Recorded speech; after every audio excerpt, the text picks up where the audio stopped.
Hello everyone, we're checking out Ghostwire Tokyo the Prelude. It's free on the Epic Store right now from Bethesda. Let's see what it's like. Rinko! God damn it, Rinko! Erica!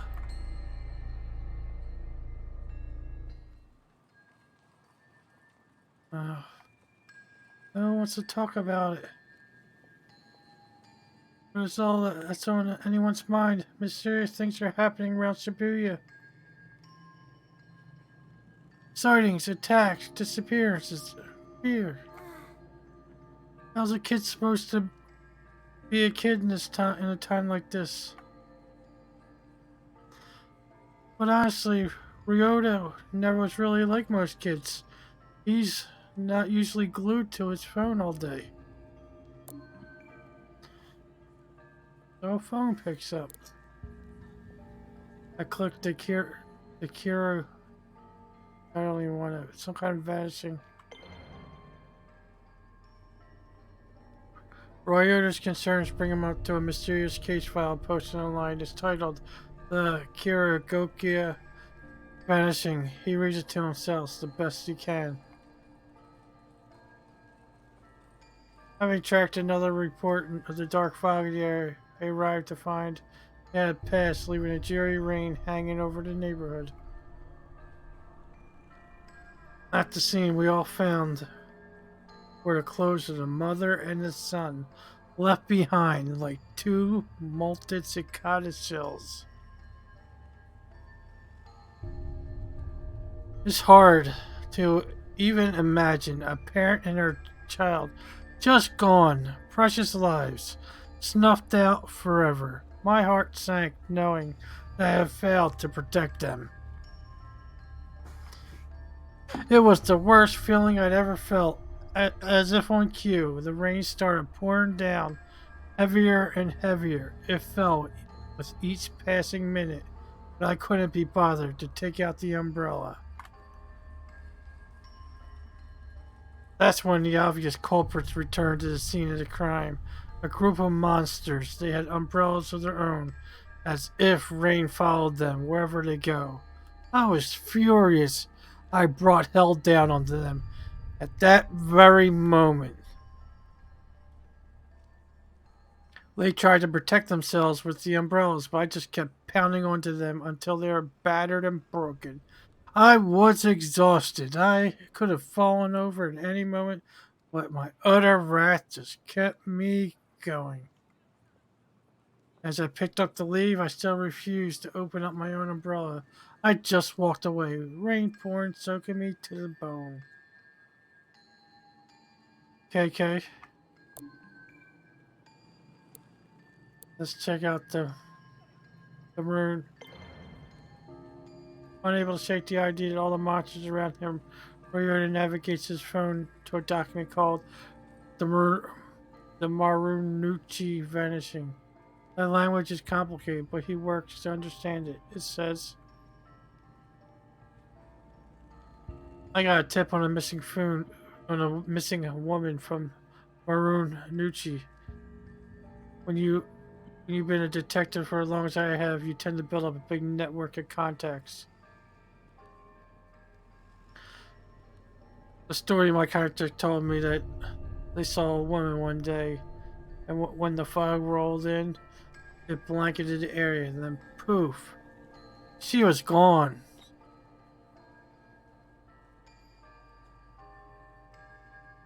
Times like these make me wish a certain somebody was around. Come to think of it, the fog and these disappearances set the scene for when I first met the rest of the crew. Everybody kept talking about the folks just up and disappearing, and I thought it was a load of horse shit. Wasn't it till I met them in my encounter that I believed. Ever since then, I've been haunted by what I would have once called hallucinations.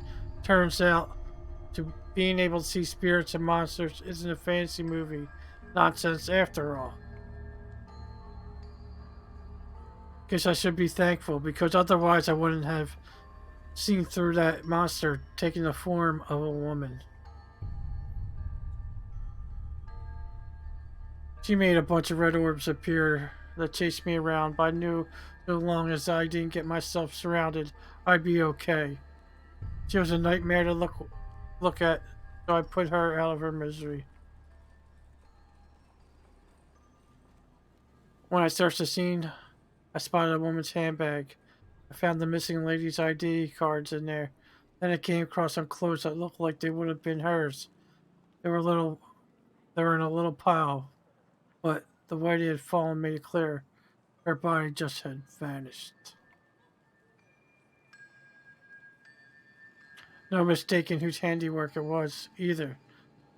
I finally managed to get my hands on a solid enough lead to work with. Okay. The bathroom vanishing. Could monsters really live among us? These case files say yes. They absolutely can and do, according to this one. A lady called me out about a missing person who vanished from the bathroom of her apartment. Usually I brush it off as another runaway, but after seeing the crows circling above her apartment, I had a feeling there'd be more of this. The black stains on the front door verified my hunch. It turns out that I'm the only one that can see these black stains.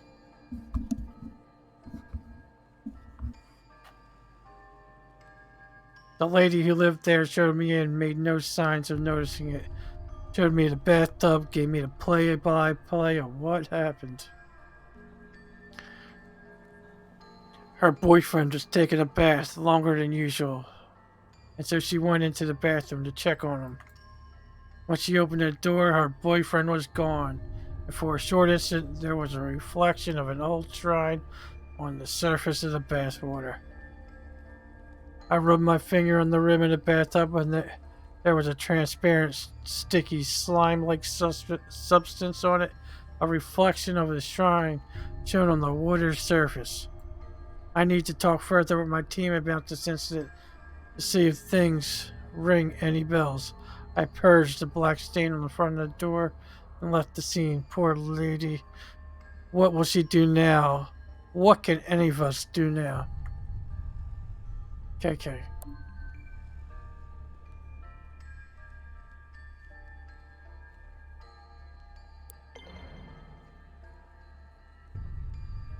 In these posts, the kid had found something, or rather someone called KK. This has been looking into monsters of this part of town. A believer, just like Ryota. Social media would never lie, and that means KK is an expert. Maybe the expert in all things paranormal. There's only one thing left to do. Having pored over every story post, grainy photo about local monsters he could find, Ryota prepares to take action. I'm going to ask this KK guy to help.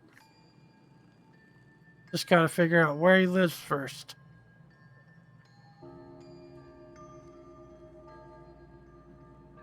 Then we got a picture of phone, says Sagatsu on it.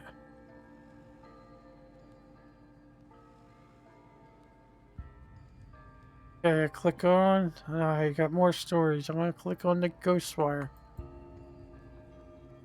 I get contact information. Dear Mr. Investigator Person.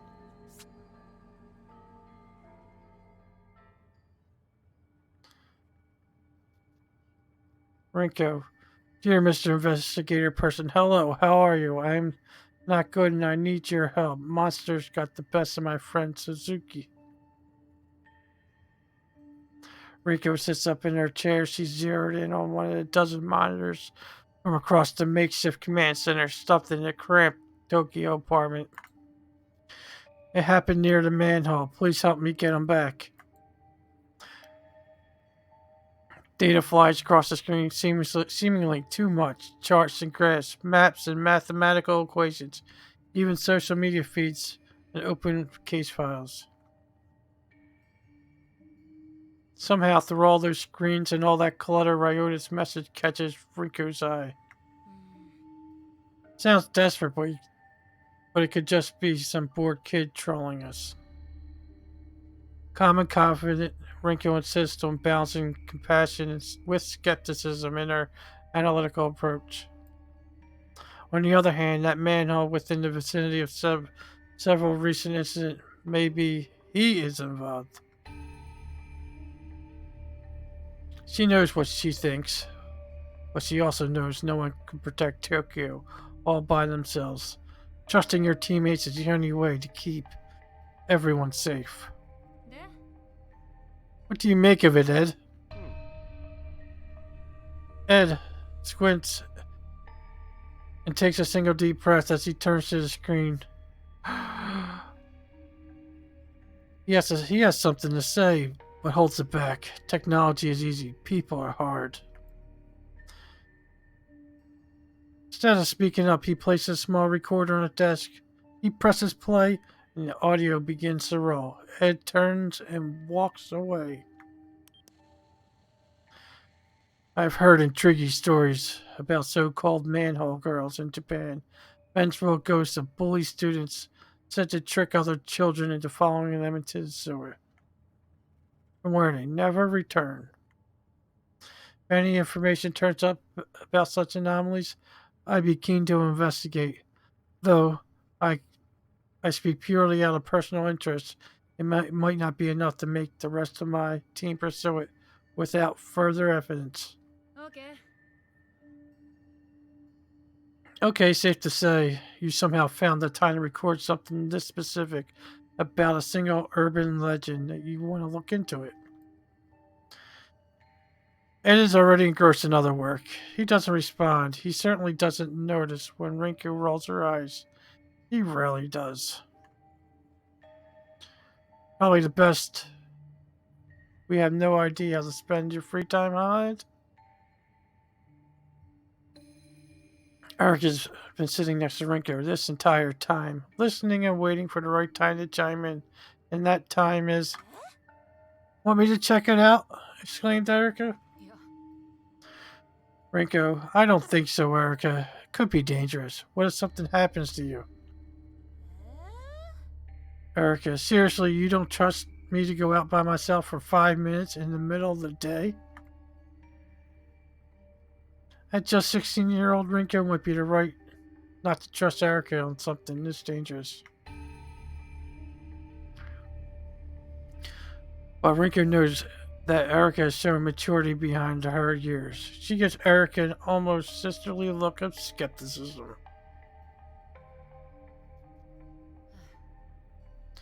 Rinko, you know it's not that. Rinko quickly turns back her monitor. Rinko quickly turns back to her monitors and away from Erica. But for all her maturity, Erica can't quite keep from pounding. Rinko, stop making that face. Besides, we got our very own private detective in the vicinity already. I'll have him take a look.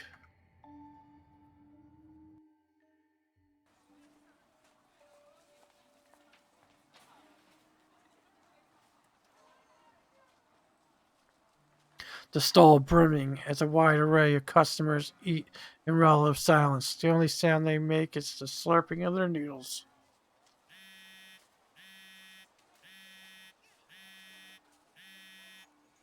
That silence breaks when a phone begins to vibrate upon the countertop.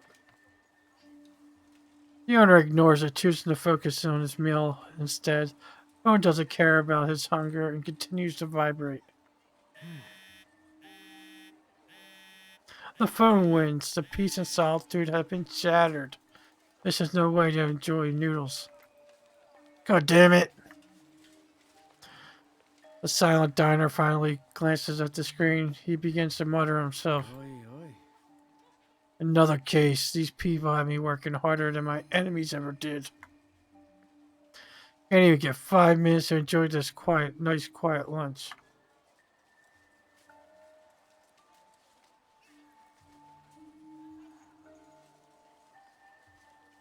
The detective reaches over and presses the ignore button and turns the phone's ringers off entirely. In this beautiful silence, he takes another big slurp of noodles. KK, I might not always be around. Time to see how they do without me.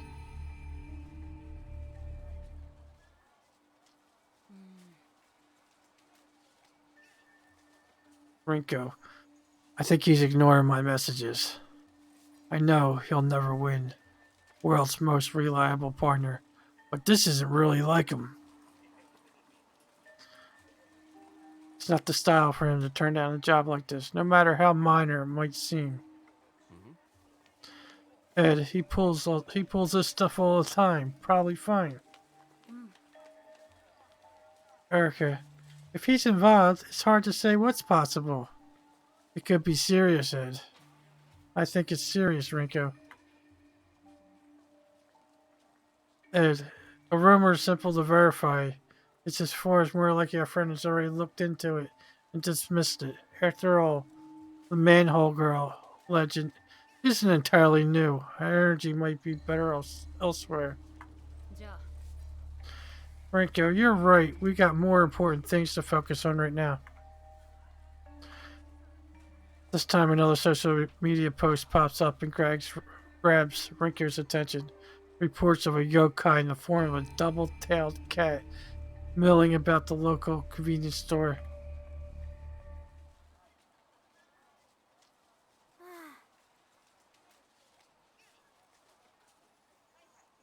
Ryota stares at his phone, waiting for a reply, but he doesn't receive one. With no one to help, he doesn't know what to do. The only thing he can do is wait. Ryota, where are you, Mr. KK? My friend is in trouble. Ryota pulls out his notebook and begins to doodle to pass the time. He draws a child in a raincoat dancing under the umbrella.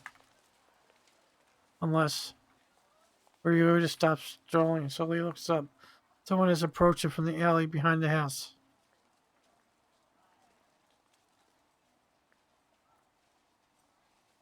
Game over. So that was the prelude to this game.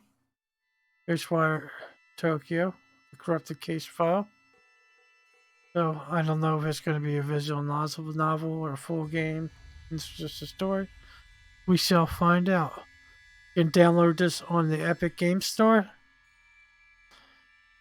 Okay, and this was pretty nice and short. Thank you all for watching and have a good night.